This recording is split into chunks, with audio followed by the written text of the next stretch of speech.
இப்போ நம்ம கோமுகாசனா அண்ட் வீராசனா இதை பார்க்க போறோம். அதுக்கு முன்னாடி getting ready for those asanas, நீ பெயினுக்காக பண்ண போற நம்ம இந்த யோகா செஷன்.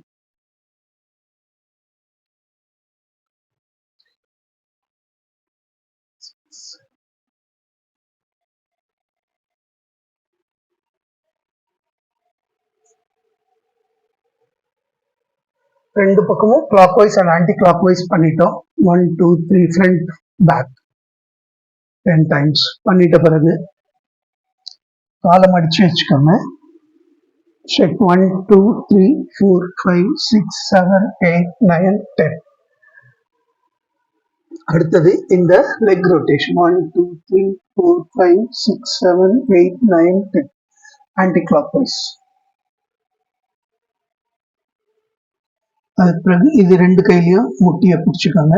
மேல் நோக்கி உங்களால் எவ்வளோ வலிக்க முடியுமோ உங்க முகத்துக்கு நேரம் அதை வச்சுக்கோங்க. அது மாதிரி கிட்ட கொண்டு வரும்போது மூச்சை நல்லா எடுத்துக்கோங்க. திருப்பி வெளியில விடும்போது மூச்சை விடுங்க. இது மாதிரி ஒரு 5 டைம்ஸ்.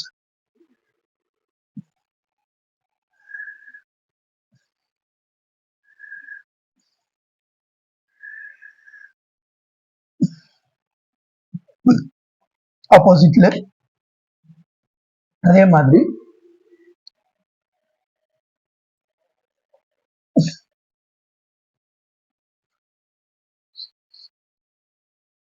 ஆன்டி கிளாக் வைஸ்,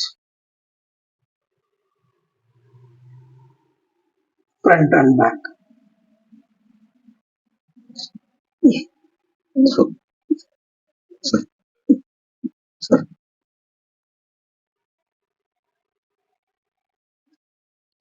அது பண்ணிட்ட பிறகு காலை உங்களால எவ்வளவு கிட்ட வச்சுக்க முடியுமோ வச்சுக்கோங்க.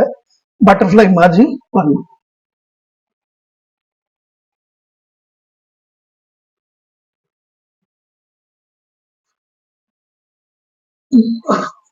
பட்டர்ஃப்ளை மாதிரி ஒரு 5 நிமிஷம்.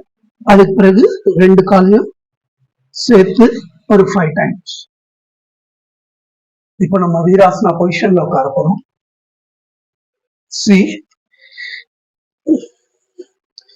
சப்பாங்கள் போட்டு உட்காந்துட்டீங்க. இதை மேல் நோக்கி வச்சுக்கிட்டு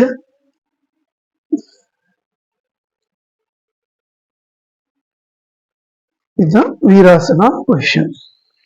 பாருங்க, சாதாரணமா சாப்பிட்றது உட்கார மாதிரி உட்காந்துட்டு ரைட் லெக்க வெளியில எடுத்துட்டு மேல வச்சுக்கிட்டு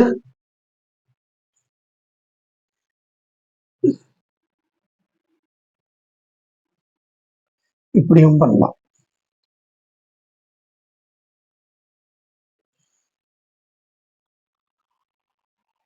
யாரெல்லாம் இந்த பொசிஷன் பண்ண முடியுமோ ஃப்ரண்ட்ல வந்துட்டு பண்ணுங்க.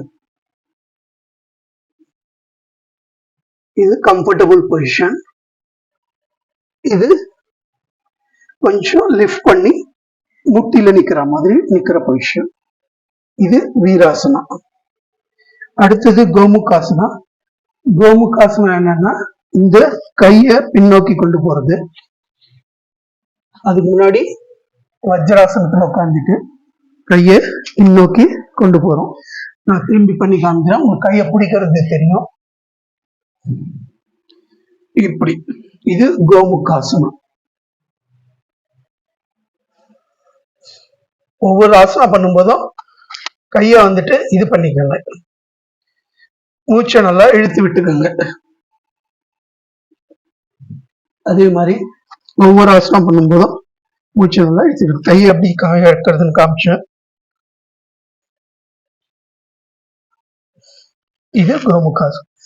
இந்த 6 ஆசனத்தையும் தினந்தோறும் பண்ணீங்கன்னா கை கால் மூட்டு இடுப்பு எலும்பு வலி இருக்காது. ஸ்கியாட்டிகா பெயினை பத்தி அடுத்த வீடியோல பார்க்கலாம். நன்றி, வணக்கம்.